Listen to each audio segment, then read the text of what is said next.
السلام عليكم، عاملين ايه؟ يا رب تكونوا بخير. النهارده بقى جاي لكم فيديو جديد، واخيرا هنبيض الشقه وهندهنها. تمام. بعد بقى التكسير والتوضيب والرطش والاسمنت، خلاص بقى الحمد لله هنبيض الشقه. تمام. قبل ما نبدا الفيديو بتاعنا، كل اللي من داخل لسه معانا جديد يحط لايك ويحط اشتراك عشان عيلتنا تكبر بيكم باذن الله. بص، اول حاجه انا هنا الشقه عندي، انا كنت حابه ان انا بعد ما اخلصها ان انا اديها وش نظافه، لان طبعا كنا عاملين فيها زي مرمات كهرباء. فيها تكسيرات كتير، طبعا اللون ما كانش احسن حاجه بالنسبه لي، فكنت عايزه اديها وش نظافه وتلقيطات للمرمات ديت وكده. تمام. فدورت على حد يعني يديها لي وش نظافه، فالحمد لله توصلت لواحد يعني جه اديهالي وش نظافه وتلقيط مش معجون، يعني هو ما عجنش الشقه كلها. هو بصوا زي ما انتم شايفين كده، يعني ادى معجون للحته بس اللي محتاجه، وركز على الحته اللي معمول فيها كهرباء، الكتف اللي لسه مبني، الكلام ده كله. تمام. طيب بالنسبه للاسعار ايه؟ هو اللي جه يعملها لي دوت خد 3000 جنيه وش نظافه وتلقيط. تمام. طيب المون كانت بقد ايه؟ المون ب7000 جنيه. تمام. انا ممكن دلوقتي اقول لكم كل اسعار كل حاجه، بس برضو مع العلم ان الاسعار ديت من مثلا من كذا شهر، ففي فرق ان هو في بنزين عالي، الحاجه غليت. فاهم قصدي؟ عشان محدش ياخد الاسعار دي ان هي من دي بتاعت دلوقتي، لا، الاسعار ديت في قبل ما البنزين يغلى. تمام كده.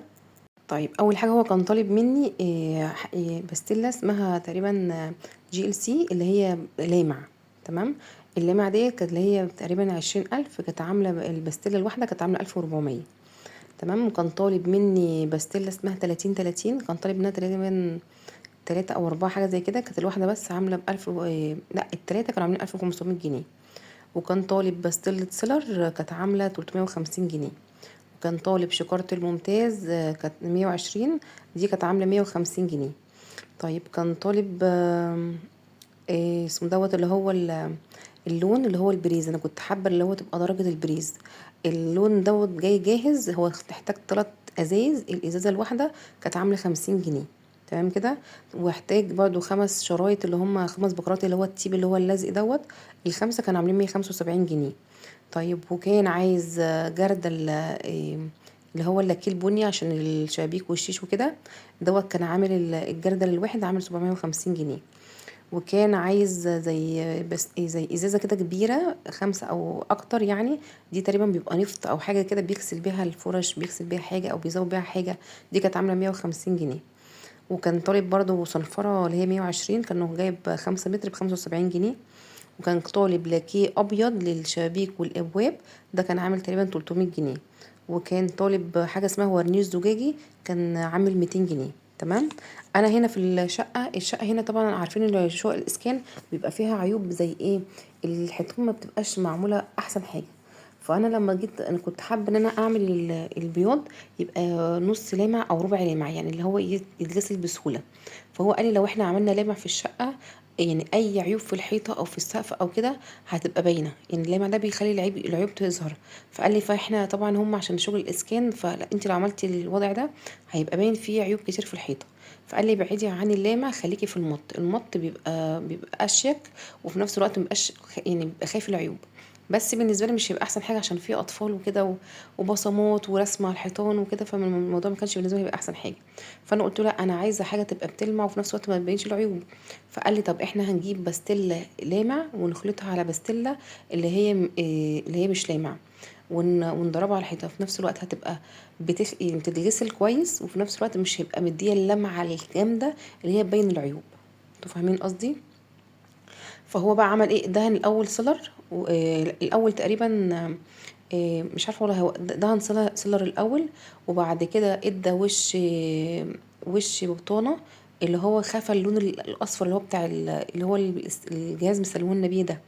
يعني خفيه كده، بقت الحيطه كلها زي ما انتم شايفينها كده. بريز اول درجه، اول طبقه اللي هي الوش الاول.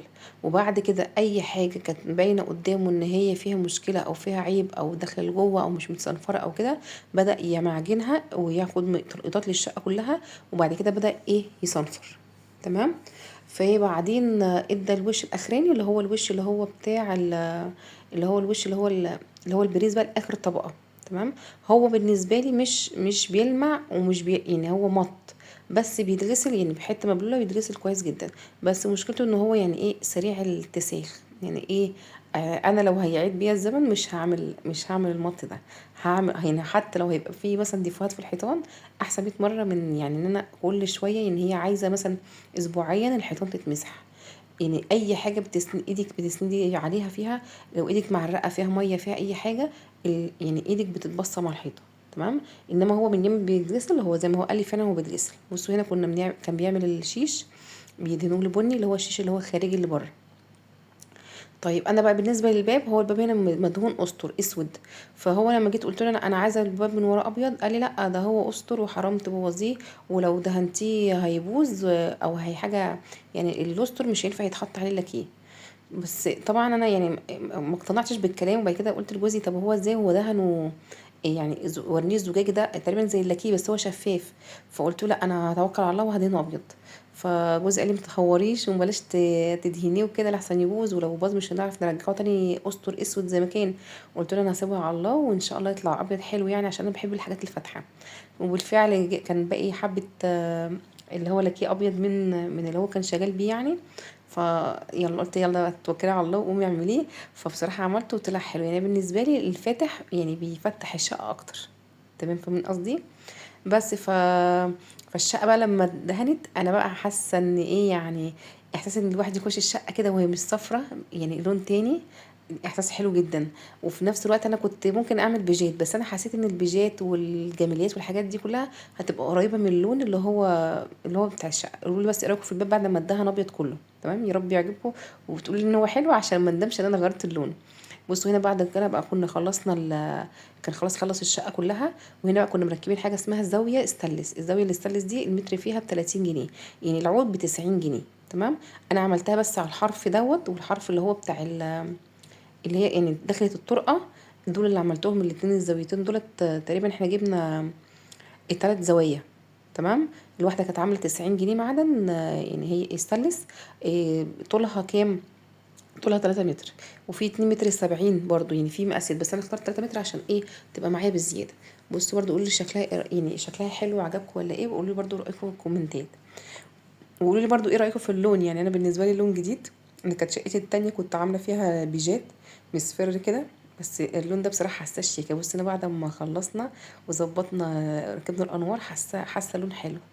بصوا هنا هي برضو في السقف ما رضيتش اركب جبسن بورد او الكلام ده كله او كرانيش او كده. حسيت ان الجبسن بورد يعني الشقه هنا السقف بتاعها واطي شويه. فحسيت ان أنا لو عملت جبسن بورد فلات مثلا هيبقى يعني هيزحم الدنيا وهيبقى السقف واطي. ولو عملته اللي هو مفتوح كنت حاسه هيبقى فيه دوشه وبهرجه في السقف. فحسيت ان الاشك ان انا اسيبها فاضيه كده بخط ابيض من فوق كده، حسيت ان هو اشك يعني. فانتوا برضو قولوا يعني قولوا لي الدنيا عامله ايه، انتوا وجهه نظركم ايه؟ بص انا حاسه ان اللون حلو، بس انتوا برضو قولوا لي يعني. بص انا ركبت زي بلتكنات كده خشب وخليته دهنها من نفس اللون. دي زي هتبقى بيت ستاره للستاير. تمام، عشان انا ما عملتش ايه جبس اللي هو بيت ستاره بالجبس، فعملته بالخشب. فقولوا لي ايه رايكم في اللون، ويا رب يكون عجبكم. وانا مستعده بقى وجاهزه للنقل بقى ان شاء الله. هيبقى الفيديو الجاي او اللي بعده بالكتير ان شاء الله هننقل. فانتوا خليكم مستعدين معايا بقى في حوارات بقى كتير، وتوضيب وفرش بقى وعزال. وانا بصراحه يعني داخلين على معمعة. فشجعوني بقى وحطوا لايكات كتير واشتراكات وخليكم جاهزين بقى معايا، عشان ان شاء الله كل حاجه هنعملها مع بعضينا وهنفرش مع بعض. وهقول له بقى رايكم، وان شاء الله برضه هنجيب الديكورات والحاجات دي كلها مع بعضينا. معلش. فحابه برضه قولوا لي رايكم ايه، يعني قولوا لو في حاجه في الشقه ناقصه او ممكن اعملها برضه، يعني تبقى مديها شكل احسن برضه فيدوني يعني. تمام، انا عايزه بس اسمع رايكم كله. اهم حاجه بس قولوا لي درجه البريز دي حلوه ولا مش حلوه، يعني بالله عليكم قولوا لي بس في الكومنتات.